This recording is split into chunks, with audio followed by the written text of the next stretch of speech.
guys, it's Meg. What's up? What's poppin'? Welcome to the podcast. Many of us have heard of a sunken ancient civilization that seemed to disappear overnight. But did Atlantis ever exist? And that is what we're going to be talking about this podcast episode. I'm sorry if you hear extra papery noises in the background. I have been using the same notebook since I started this podcast back in 2021, and I officially hit the last page on last week's episode. And I know what you're thinking, Megan, just get a new notebook. But I want to have all of season 15 in one notebook, and we're almost done. So I'm writing on pieces of paper, and then I was just gonna paper clip it inside the old notebook to keep everything together. But before we skirt even more, our first source we have is horniman.ac.uk. It was some museum. I actually don't even know where this museum is. I didn't look it up, so maybe Editing Meg can come in with that. Hey, what's up? It's Editing Meg, and the museum is in London, England. Thank you for that. But this is where we got the bulk of our information. The article is called The Legend of Atlantis, and it was actually published this year, February 16 of 2026. So what even is Atlantis? This is what they said, and I quote, "A fictional utopia by Greek philosopher Plato in his dialogues of Timaeus and Critias." I don't really know. But Plato? I think it's Plato. We need to look this up because I say this man's name way too much to not be looking this up. Is it Plato? Why are my caps on? Plato. Alright, now that we got that covered. Crazy thing is, I did all that and I still pronounce his name differently every time I say it in this episode, which is a lot. Okay, so Plato described Atlantis as a progressive underwater empire that the gods sunk into the Atlantic Ocean as a punishment for its wrongdoings. And I actually wrote down 90% of what the legend is. So let's cue some legend spooky music here.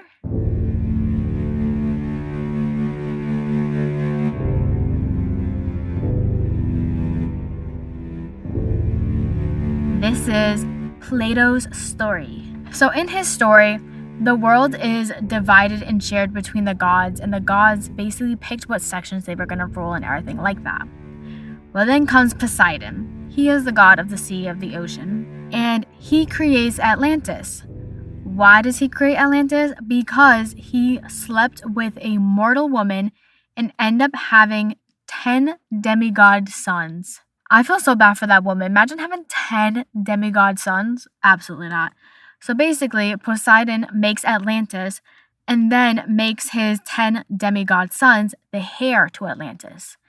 And this was the downfall of Poseidon's bloodline because his sons became greedy and very power hungry, and they decided that they were going to start conquering foreign civilizations.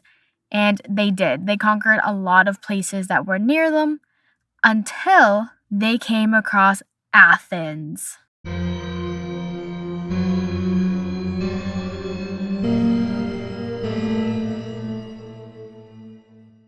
I put some music in there, hopefully, because that would have been cool. Now, Athens was known to be very pure and vicious. And Poseidon gets word that this is happening, that his sons are going after these civilizations, and he becomes mad. So what does he do? He takes it out on his sons. I lost my spot on the page because I started to make up my story, man. Oh, yeah. So he becomes angry with his sons, and he summons a huge natural disaster. And it is said that the virtue of Athens and the might of Poseidon defeated Atlantis, which caused their empire to collapse and crumble and basically disappear from the world.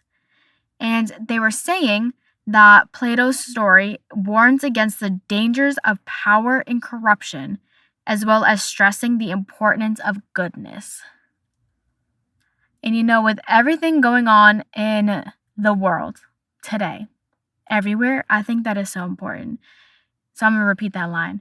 The story warns against the dangers of power and corruption, as well as stressing the importance of goodness. Then that's it for his story. That's the legend. I did sum it up a little bit. There was a couple extra details, but that's the very, hey guys, it's Meg version of the story. The article then continues on to say that it's actually highly unlikely Atlantis really existed. But they said it could be based on some historical events. One of those was, around 4,000 years ago, the large volcanic eruption of Thera hit the island of Santorini near Greece. This natural disaster devastated the highly advanced society of Minoans, Minoans, that lived on Santorini, who ended up disappearing during the collapse of the Bronze Age. So there was a civilization that vanished from the planet, and nobody knows what happens to them. Also, when was the Bronze Age, editing Meg? According to History.com, it was from 3,300 to 1,200 BC. Thank you for that. We're getting so much history from editing Meg these past couple episodes. Another theory is that his story is inspired by, quote-unquote, the Sea Peoples, and they were a group of tribes who attacked the Eastern Mediterranean during the Bronze Age. And that is everything I took from the first source. But do you think I stopped there? No, because we got some more conspiracy theories.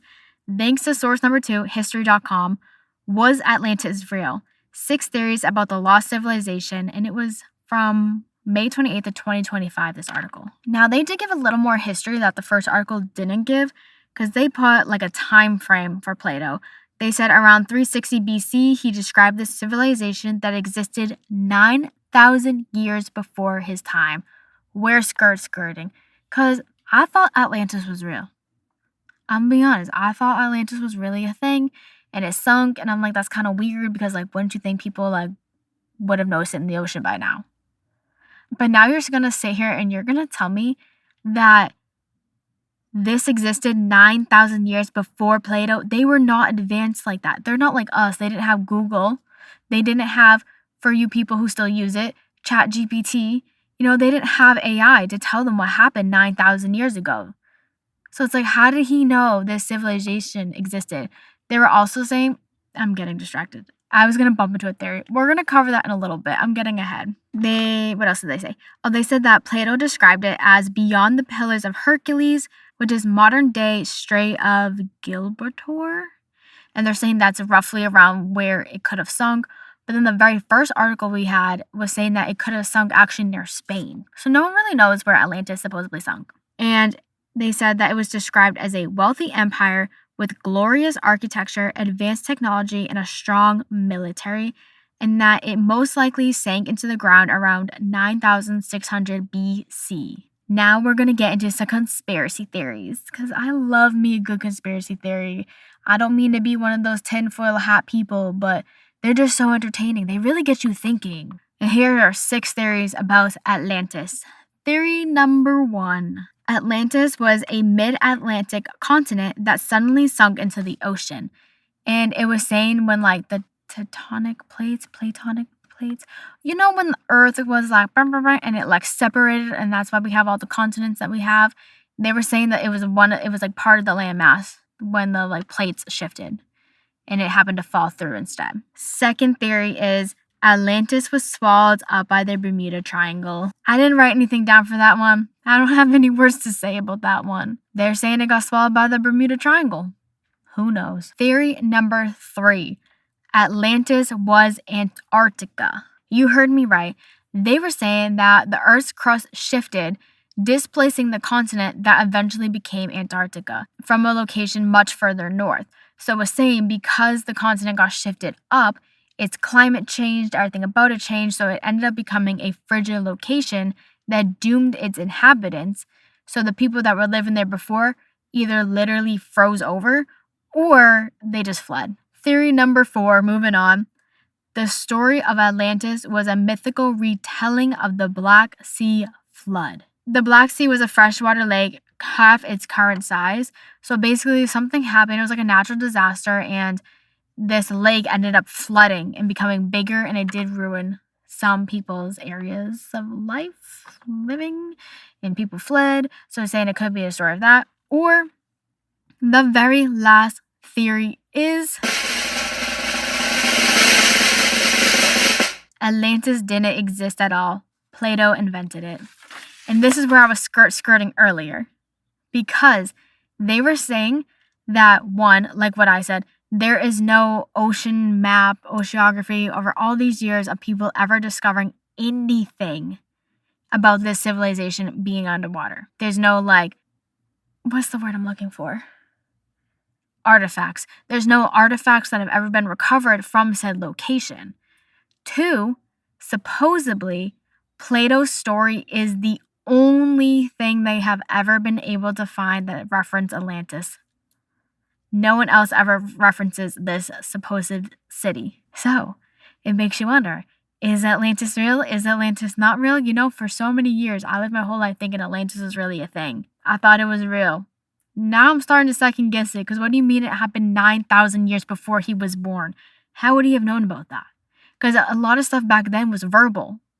Nothing was ever written down, really. So it's like, how did he know about this civilization from 9,000 years ago? How come no one else's family, like, not transcribe, but, like, passed it along verbally? Makes you really wonder. Was it real? Was it not real? Or is it just a cautionary tale? But before we end our episode, we're going to do a little affirmation. And we're going back to Starseeds, Wisdom for Spiritual Growth by Nari Anastasia. I don't know, the colors are blue. They look kind of ocean themed. I thought it would fit. So let's cue some ASMR shuffling. That's never ASMR shuffling, but maybe one day it will be. Okay, these cards are awful. Oh, there's a purple one. That one's fun. Should I, like, shuffle these, or should I go try to find one that looks like the ocean? Because some of these cards look like the ocean, and that might match the vibe. Anyways. What do you guys? Do you guys think Atlantis was real? Do you not think I'm, like, on the fence now. Because I always thought Atlantis was real. Because I'm like, our brains aren't creative enough to make up stuff like that. Especially back then. How are you having that big of an original thought?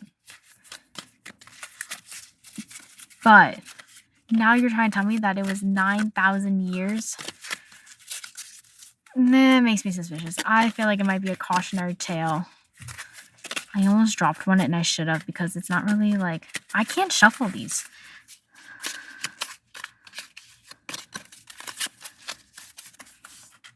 Come on, we need a card that preferably looks like the ocean.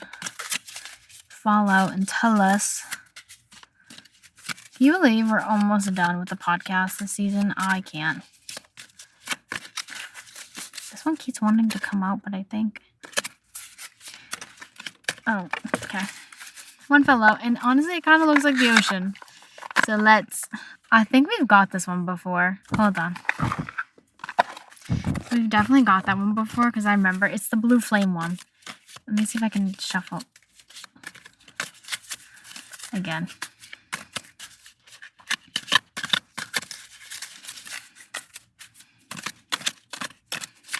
If I shuffle messily, it'll fall out better. What are the odds we get a repeat? I feel like that's happened quite a bit this year. Trying to get one to fall out, but they're, like, all sticking together. Well, 2 fell out that time, so I guess we'll use those 2 instead. Cue the drum roll, please. So the first card we got is Stillness. Reflect on this moment with love, kindness, and compassion. And the second card we got is Star Seed. Raise the vibration of the planet through your radiant, loving light. And that is our affirmation for the week. So, the next time that you hear about Atlantis or you see someone referencing Atlantis, just know there is a lot of conspiracy behind this civilization. It might have existed, it might not have existed, but either way, it is a cautionary tale that we can learn from. Thank you for tuning into this week's episode of Hey Guys, It's Meg. You can follow Hey Guys, It's Meg _podcast on Instagram for updates and good times. Come back next week, where I think we're going to talk about the history of a brand that seems to be making a comeback. I'll see you on the flip side. Peace out, Girl Scouts.